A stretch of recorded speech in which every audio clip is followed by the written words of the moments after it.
Unfortunately, my congressperson is George Santos.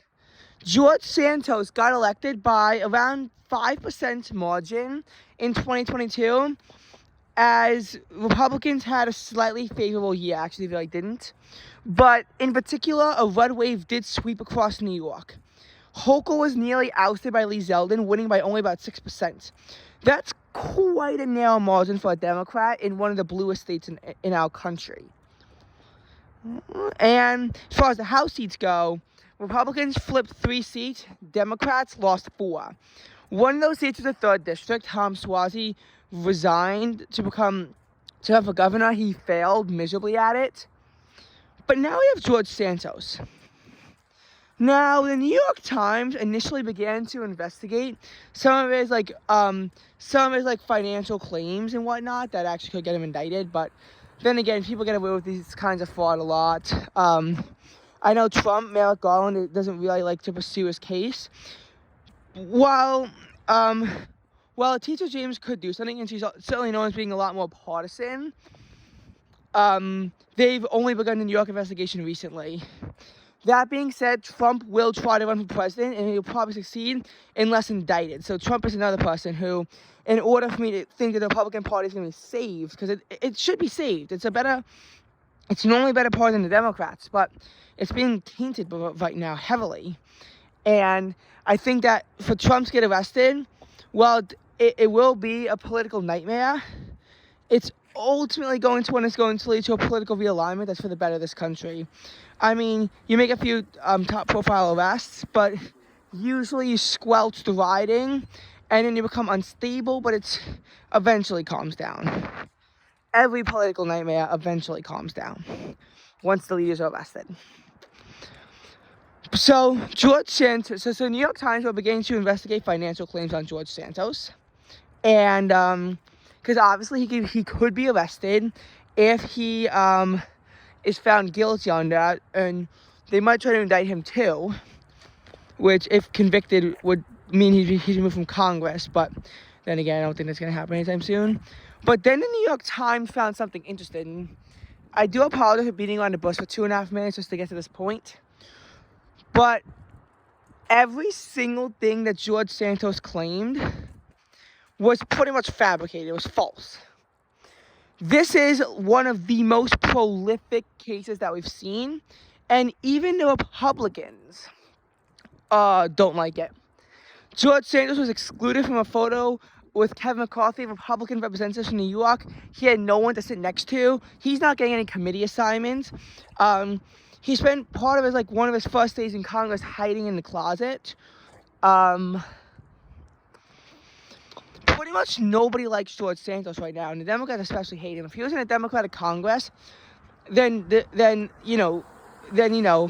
Jeffries would have immediately voted to have removed Santos from office, and he probably would have succeeded.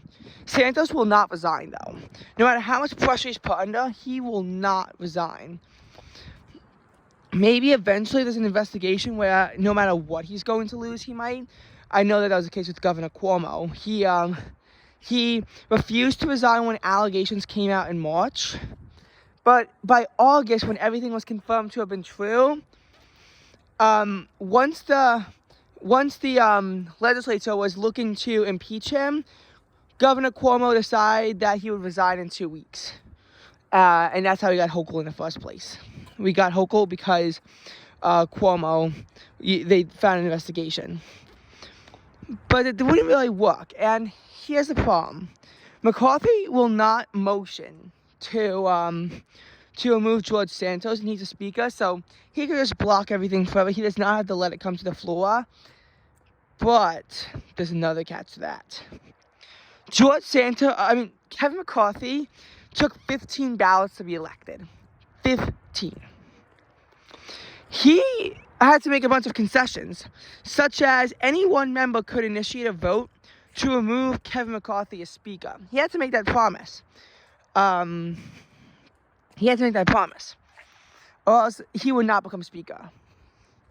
So if enough people get mad at him, they could initiate a vote to remove him from a speaker. They're pretty much going to get full Democratic support from it, and quite a little bit of Republican support. We're not sure who would be put in their place. But once you get this like more liberal type of speaker, then eventually what happens is that it would lead to a political nightmare in the U.S. for a little bit, but then Santos can be removed. This has to happen. George Santos has to go. He is an embarrassment to the Republican Party. I can bet you the Democrats are going to try to put ads with Santos saying that every Republican is like that. And while it's not exactly going to be, hold much water, and people are going to think it's ridiculous that every Republican is being compared to George Santos, certainly very close to home, it's going to hit hard. Republicans are almost certainly going to lose the 3rd district in 2024.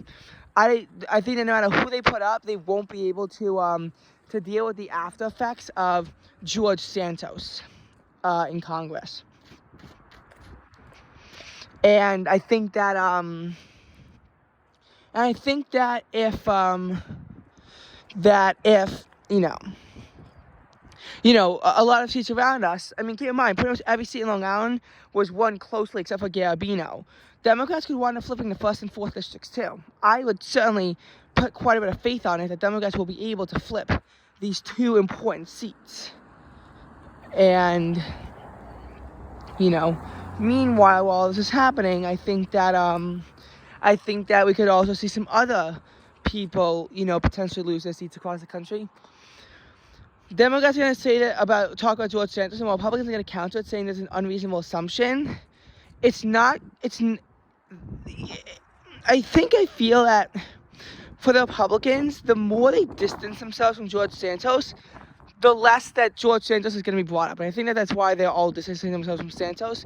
Pretty much nobody likes them. And, I mean, the House Ethics Committee is also investigating him, which could, again, attempt to remove him of office. But honestly, the political nightmare from that, we don't want to know what it is.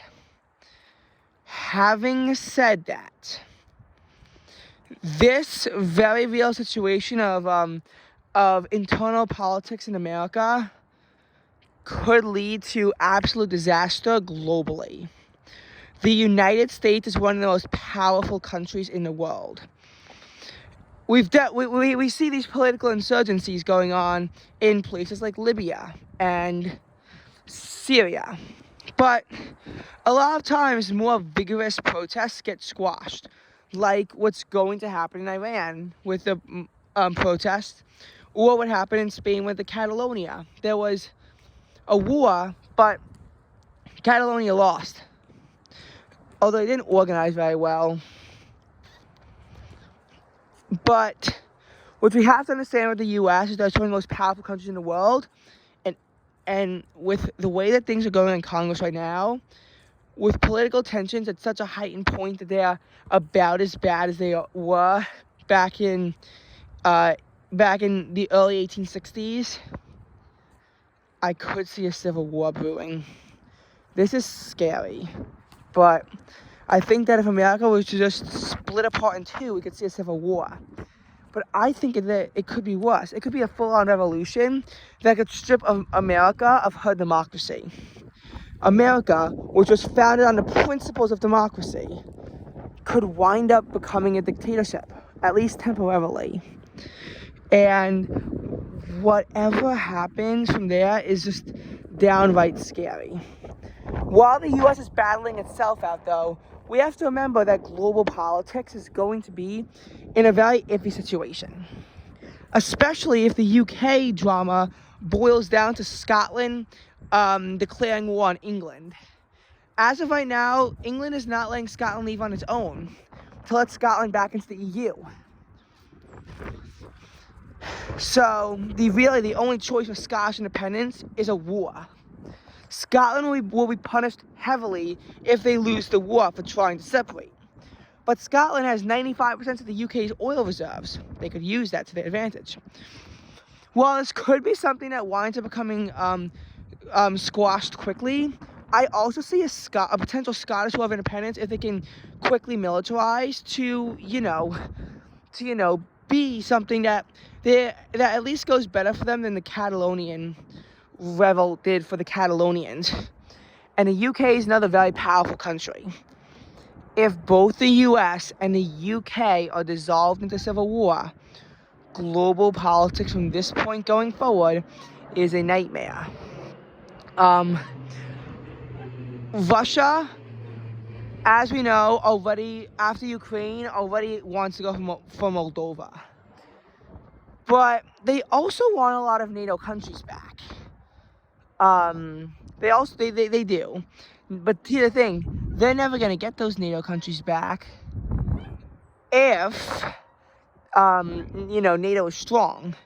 But if two of the most powerful NATO countries are fighting themselves out in civil war,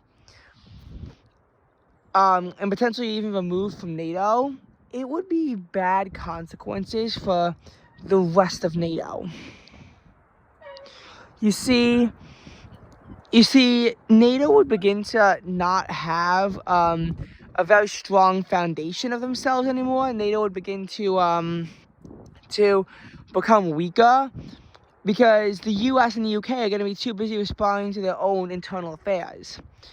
And if Russia were to invade Europe, I think that the consequences of that are scary. It's very scary if Russia can invade NATO countries and potentially restart the USSR. And imagine if all that was from an event that occurred literally in my district. But I don't think it'll be just that. Now, another thing that I worry about a lot is Israel. Specifically because the U.S. is a reason why there's some peace with Israel in the Middle East. They were able to get so many countries from Egypt, Jordan, down to more recently Morocco and the UAE to recognize Israel. It's been really good, and I'm pretty happy about this. Even though I don't love Israel, because I am a Jew in the end, and an actual Jew, not a fake Jew like George Santos. But on the other hand, I fear that the U.S. is battling in themselves. One of the countries just like disregard their peace with Israel and invade, and Israel is not going to have U.S. backing. Israel has proven themselves to be a mighty country. They've gotten in a lot of wars, and the only one that they lost was the 1956 Suez Canal crisis, when even their beloved United States went against Israel, which granted Egypt pretty much full rights to the Suez Canal. And honestly, it was more of a diplomatic crisis than an actual war anyway. It kind of straddles the border, although 4,000 people were killed in the fighting. So obviously, if all these Arab countries unite against Israel, though, it's going to be bloody. I don't know who would win. But these are the scary consequences the U.S. is going to have to deal with now. I hope it can get over it.